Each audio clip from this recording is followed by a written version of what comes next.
Okay. I may be having some technical difficulties. I don't know. Ah, there we go. I think I'm up now. All right. Happy Monday morning. Boy, technical things. Gotta love them. They're great when they work until they don't. So this is my second attempt, and here I am. So if you can, as we always ask, if you could give us a shout out, let me know that you're watching. I'd love to interact with you just a bit and kind of see who's watching.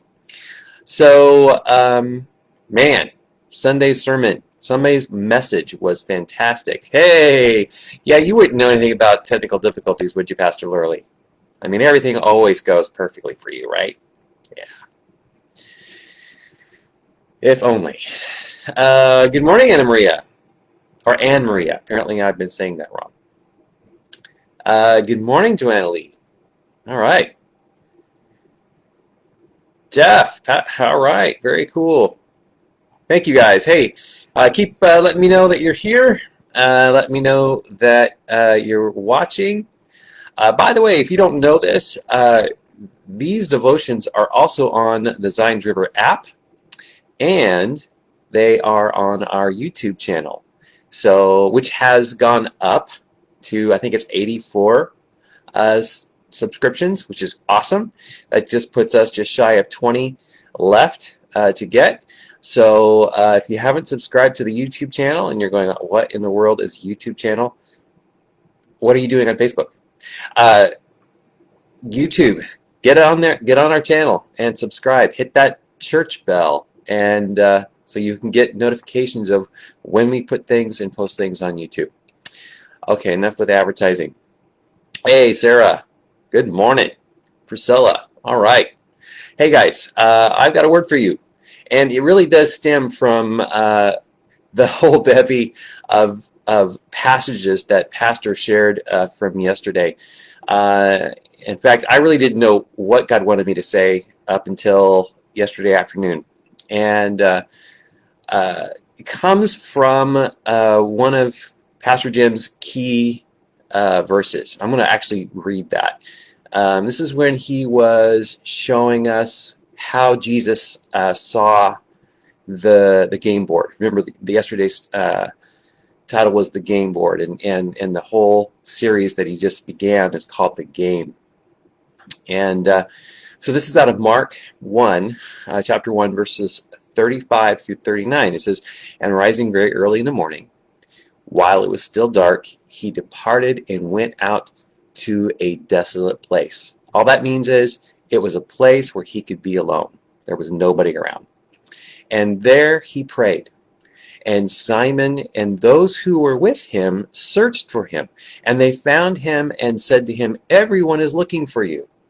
And he said to them, 'Let us go to the next towns, and that I may preach there also.'" I love that he didn't say, "Oh, I'm sorry," or "Gosh, I always tell you where I'm going." Apparently, he didn't.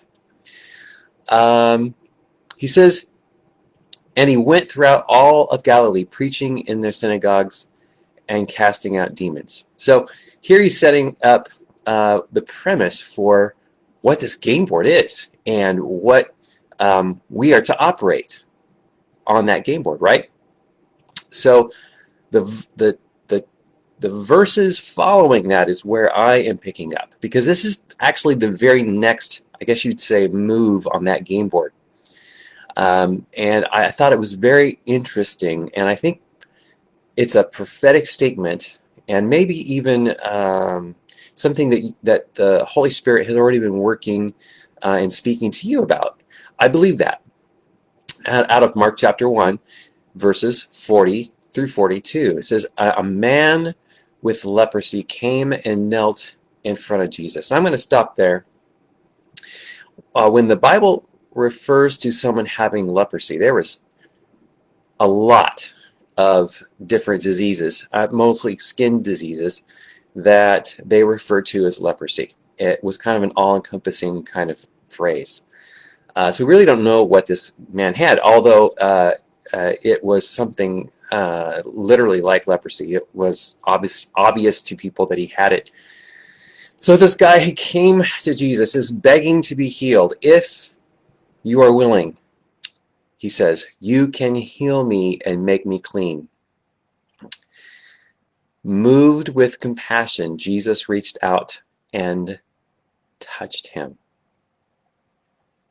And then he said, I'm willing. Be healed. Instantly, the leprosy disappeared and the man was healed. I don't know if you've been following the series, The Chosen. Man, if you haven't, again, you got to get on YouTube or get on The Chosen. I think there's an app that you can watch these episodes on. This is one of my favorite scenes that they have created so far. The scene where the man comes to Jesus as they're walking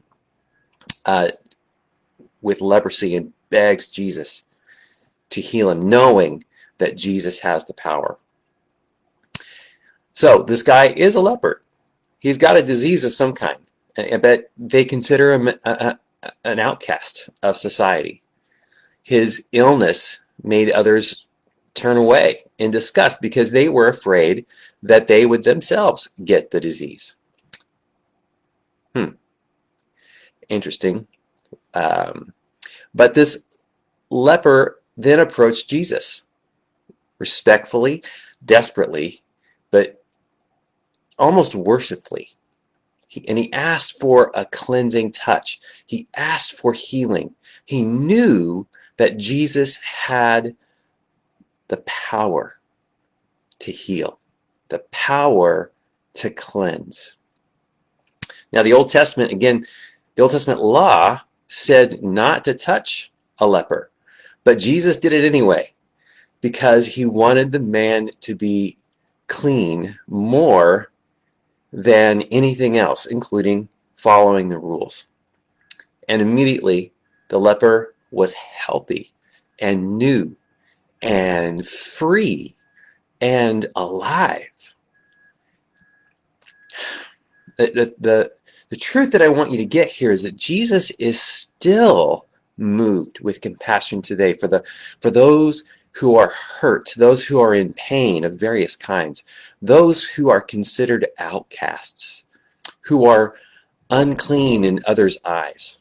Jesus wants more than anything to answer the prayers for cleansing, physically, emotionally, and spiritually. So my question to you is, do you need his cleansing today? Will you ask Jesus for it?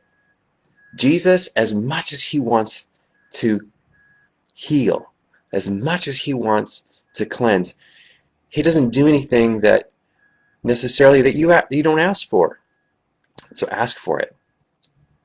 Then maybe you will share it with a leper or an outcast that you know.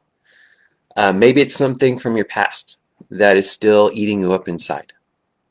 Maybe you just feel like you don't fit anywhere or with anyone. Jesus knows. And he has the power to heal you. He has the power to clean you up from the inside out. What do you need to come to Jesus for today?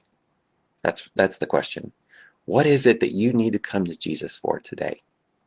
Once you've experienced God's cleansing, his healing, share your joy with somebody else, somebody you know who is avoided by others, who is considered an outcast, who needs healing, somebody who doesn't quite fit in, maybe somebody who has a background that scares others off.